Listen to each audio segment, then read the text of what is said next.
Today I want to talk to you about a firearms publication that you may not be aware of, but you should be. We're going to talk about the ARMAX Journal of Contemporary Arms and why it's important.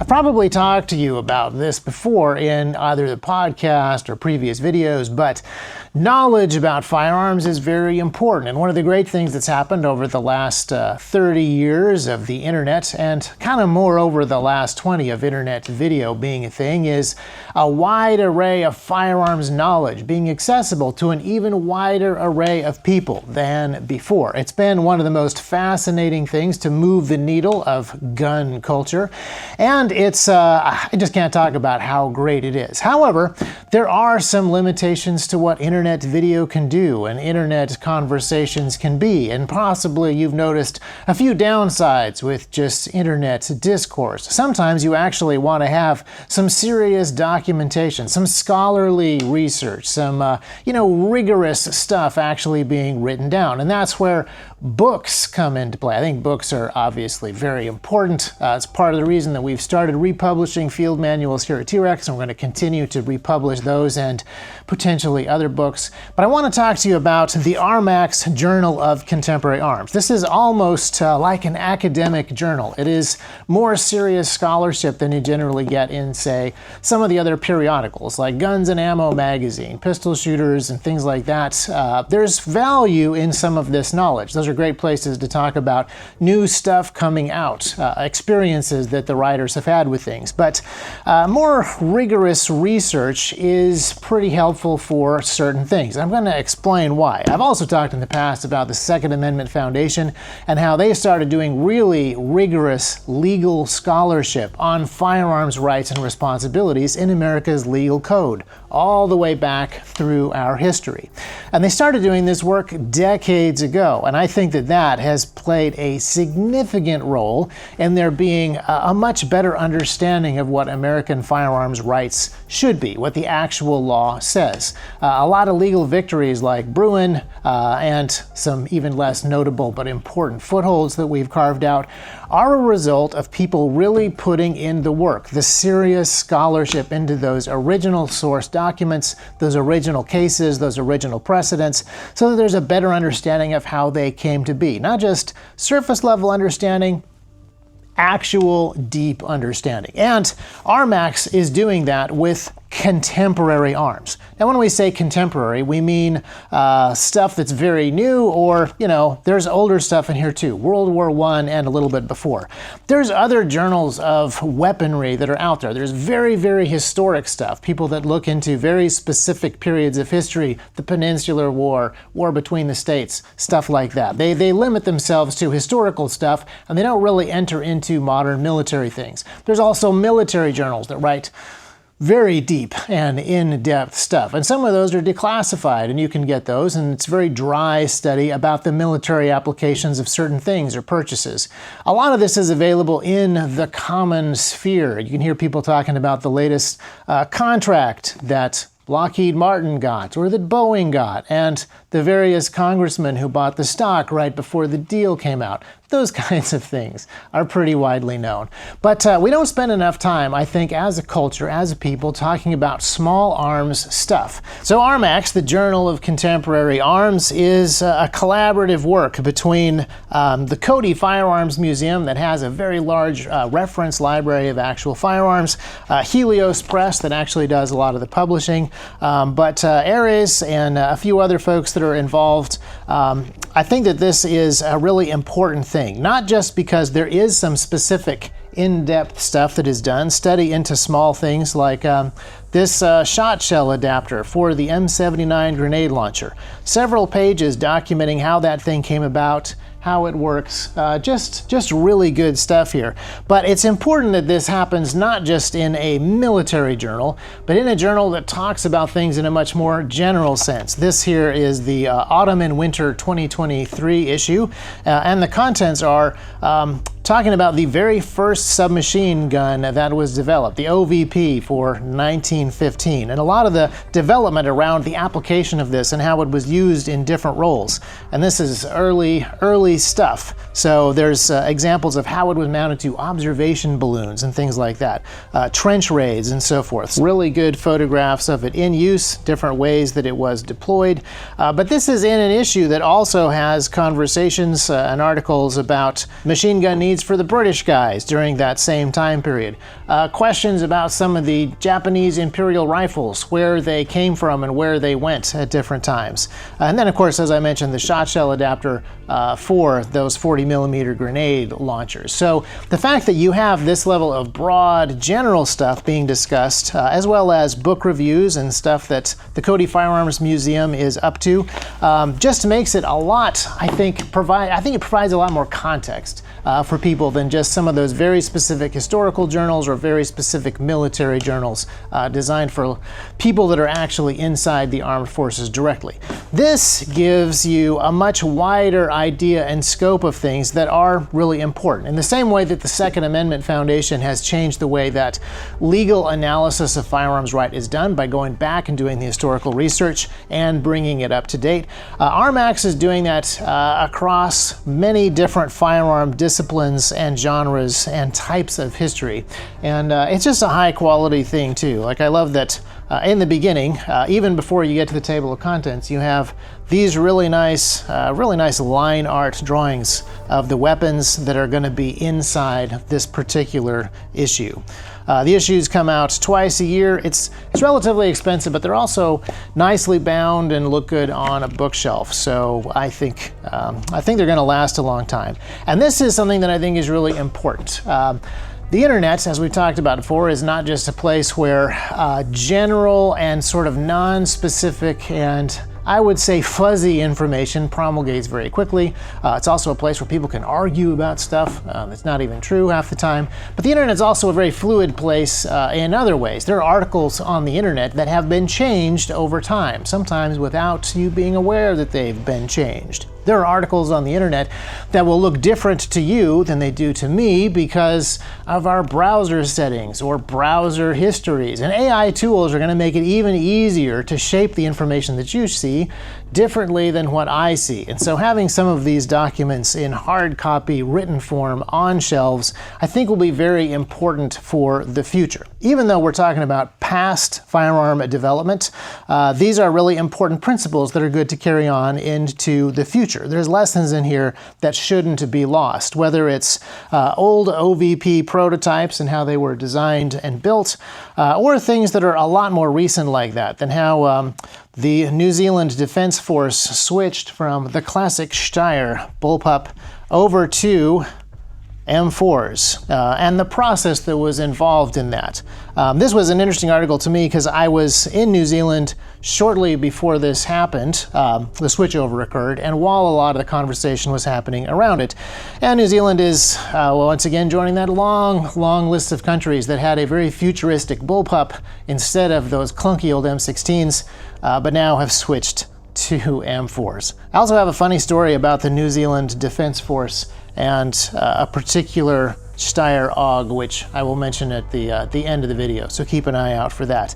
But having all of this different general stuff being discussed in this video, weapon design, weapon procurement, the different things that are happening, it is largely military arms that are being discussed, but from a manufacturing perspective, from an economic perspective, from a strategic perspective, the way that it influenced different countries, not just the way that it influenced the armed forces specifically, is, I think, really good context, really good perspective for people.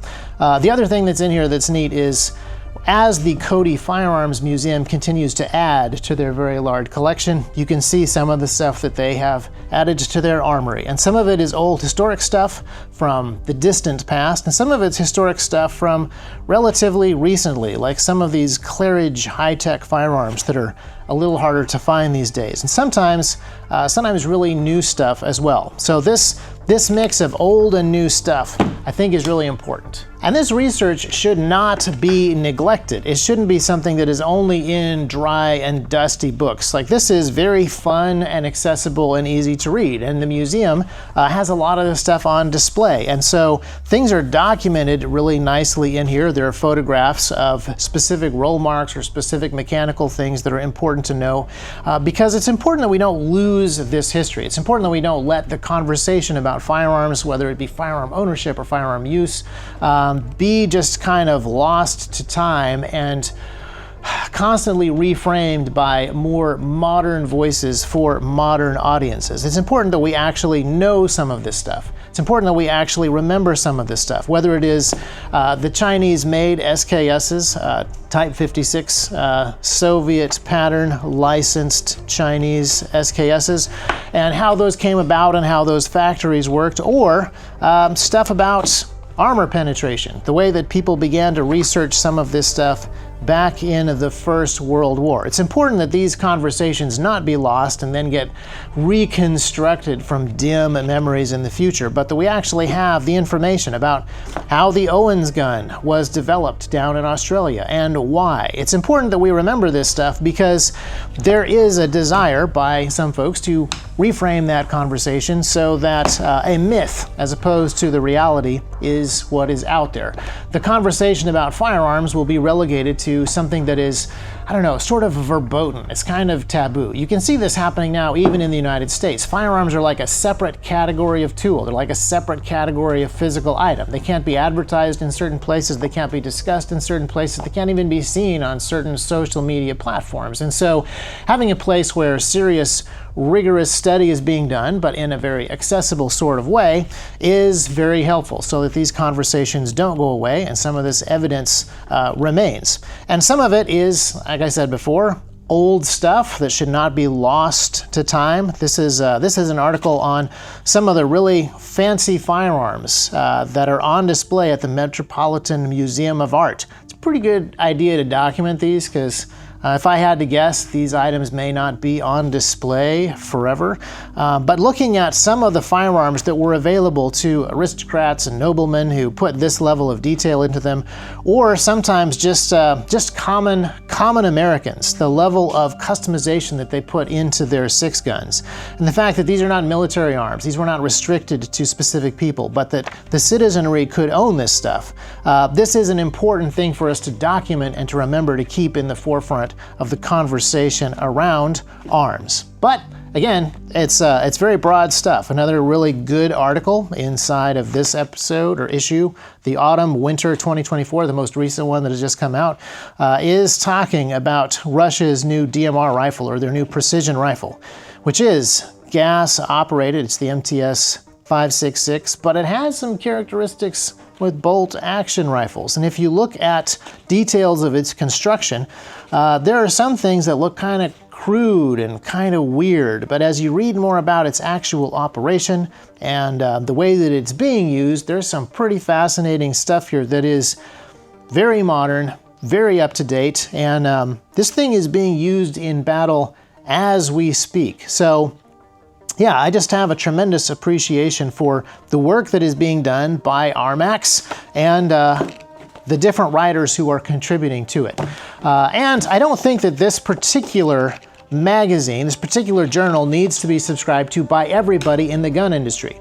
As a kind of an academic journal, it is a little bit more expensive than a subscription to, say, Guns and Ammo, but it is going to last longer. And the depth of the articles means that it may not be something that is really interesting to everybody. If you're not going to read this, I don't know that you should necessarily subscribe to it. But that being said, having copies of this and having them on the shelf is valuable. It's kind of like the firearm anatomy books that I talked about in a previous video. David S. Findlay has written these books on how firearms are built. He's got one on the Thompson, he's got one on the Sten, and they include drawings, very detailed drawings of all of the individual parts, as well as write-ups of how they actually work and the math behind their operation. Not everybody needs to have a copy of this book, But a lot of us do. This needs to be on a bunch of shelves in the United States and around the world. And copies of Armax recording and documenting this stuff need to be around, decentralized, spread out, so that we have access to this information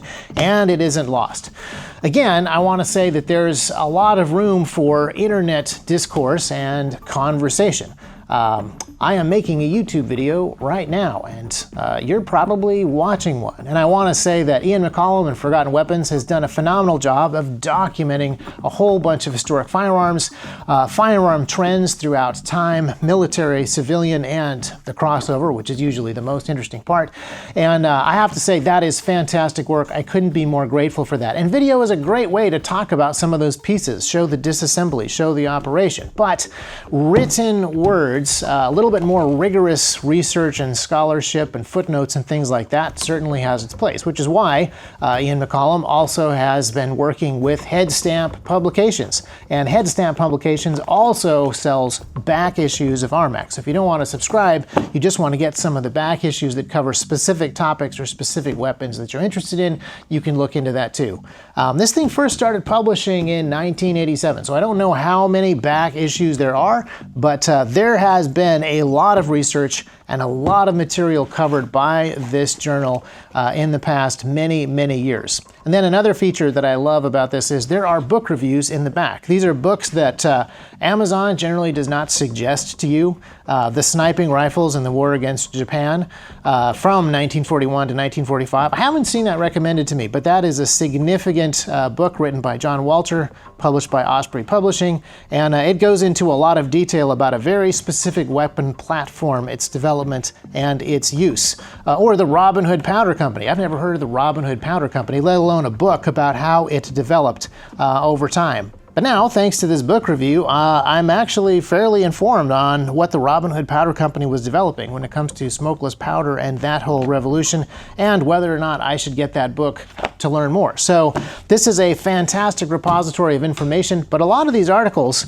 as detailed as they are, a lot of them are the beginning of a much deeper rabbit trail that you can follow as you read through the notes. And some of these are sort of introductory stuff. The articles are written by authors who have larger or more expansive books, either published or coming on these topics. So it's also a great place to begin a more detailed study as you move forward. So I highly recommend that you guys spend a little bit more time thinking about this journal, whether it is something that you should subscribe to support their mission and have access to this information, whether there's a few back issues that you should order because there is a specific weapon or firearm that you want more information on, and just how we keep some of this conversation and some of this information alive. Really rigorous fact-based stuff, not just internet conjecture. And to do so in the purpose of pursuing this mission. This understanding that firearms are not some special verboten taboo subject or objects that are mystical, have to be separated from regular people and given only to governments. But this is core human technology. This has been a part of the development of civilization and culture ever since there was gunpowder, and it has a very rich history, a very rich aesthetic history, an artistic history of craftsmanship, a very rich engineering history of developing actual technologies, not just for the firearm operation itself, but the manufacture of the firearms. It has a rich economic history, which has a huge impact on the other manufacturing capabilities of a nation. And then, of course, there is also that military side, which is just as interesting. But I feel like it's even more interesting in the larger context. And Armax does a very good job at covering that larger context, probably better than any other journal that I am aware of. And these articles, as I said before, are timeless. I'm going to have these things on the shelf for years and years so that we can go back if we ever have a question about a specific thing and have access to these things. These are part of the T-Rex library now, and maybe they should be a part of your library.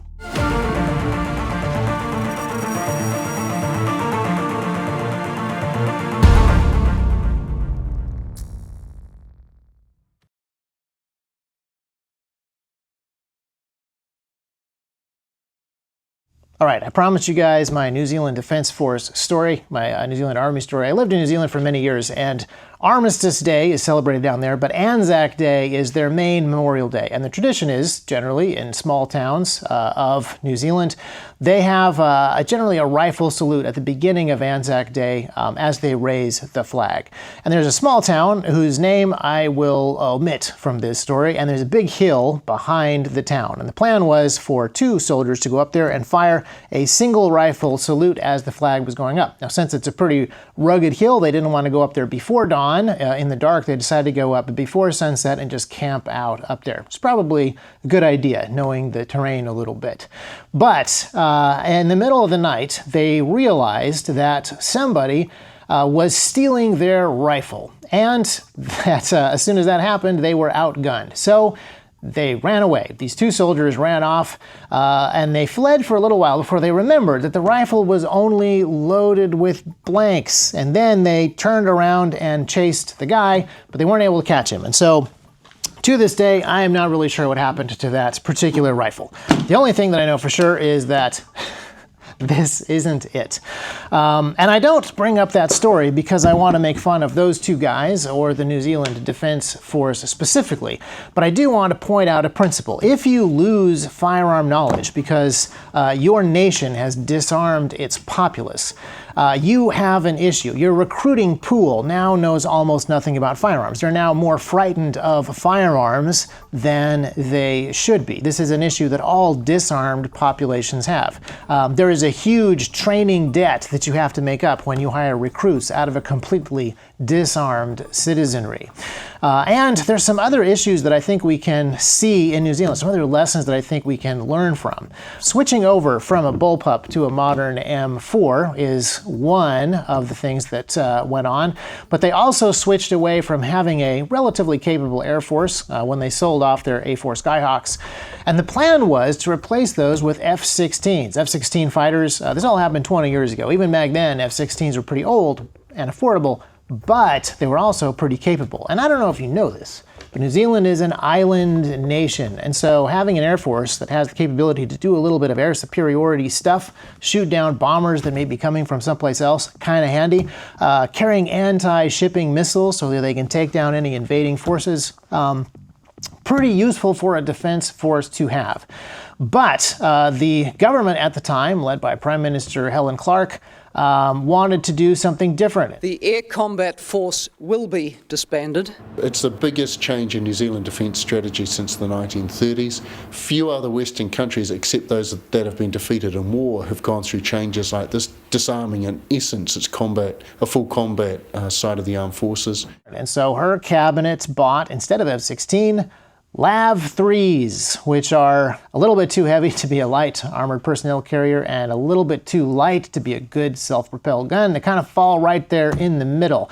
And since they don't fit into a C-130, they're not very easy for New Zealand to move around. But the whole goal of switching over to the LAV 3 instead of the F-16 was not to give New Zealand a better defensive fighting force, a better capability to defend their actual nation, but to be a better part of a larger peacekeeping effort that was going to be directed by the UN. The Navy clipped as well. No new frigate. Instead, a new multi-purpose vessel. And the Charles Upham, the beleaguered troop-carrying ship now transporting oranges in the Med.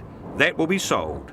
To be fair to Helen Clark, this strategy worked perfectly for her because when she stopped being Prime Minister, she got a very high-ranking job in the United Nations. Now, I will say again, I don't tell this story to reflect poorly upon the New Zealand Defense Force. This is a very capable military with some fantastic people in it and some excellent training. Their SAS is extremely highly respected. These are policies that are being set at a high level. And once again, we see a little bit of a lack of understanding down at the citizenry level. Those regular, average, everyday Kiwis, if they had a better understanding of military stuff, defense in general, firearms and small arms and larger stuff that had been going on, better memories of World War I and World War II and how those things played out, if they'd been a little bit more up to speed on the kinds of stuff that are in this and other journals, the populace would have had stronger opinions about this decision to no longer have a capable Air Force and instead have Gestapo mobiles. Did I say that out loud? I was working with a think tank in New Zealand at the time on this particular issue, and it was just very hard to get people interested in it. It wasn't something that the voters particularly cared about because this wasn't something that they thought had any connection to them at all. It was a purely governmental issue, and the government had the capability to just make these kinds of decisions without them. And this idea is something that I think you can instill into people after they have been disarmed, after you have made firearms a very separate thing that they are not allowed to have, and then even conversations about military, even military history, kind of a separate topic of conversation for only weird hobbyists or professionals, and there's no room for anything in between.